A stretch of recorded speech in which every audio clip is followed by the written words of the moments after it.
Magandang hapon mga kahuan. Ito ang resulta ng 5 p.m. draw, July 27, 2024, para sa 2D at 3D Lotto.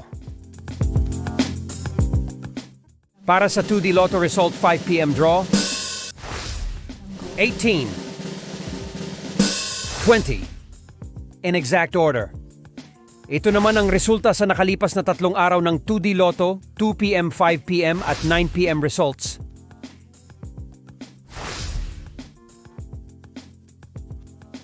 Para naman sa 3D Lotto 5 p.m. draw, 5, 7, 1, in exact order. Ito naman ang resulta sa nakalipas na 3 araw ng 3D Lotto, 2 p.m., 5 p.m. at 9 p.m. results.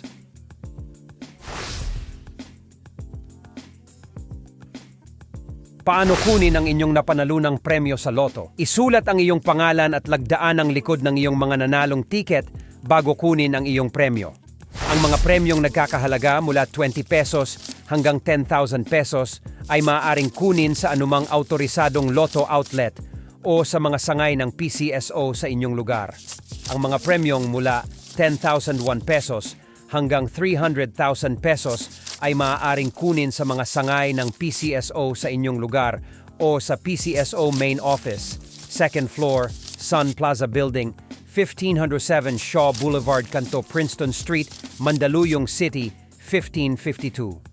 Ang mga premyong mula 300,001 pesos hanggang sa jackpot prize ay dapat i-validate at kunin sa PCSO Main Office, 2nd floor, Sun Plaza Building, 1507 Shaw Boulevard, Kanto, Princeton Street, Mandaluyong City, 1552.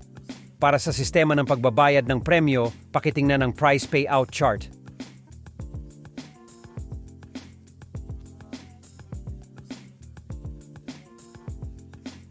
Para sa araw-araw na update sa resulta ng PCSO Lotto Games, mag-subscribe sa ating channel at huwag kalimutan i-click ang notification bell.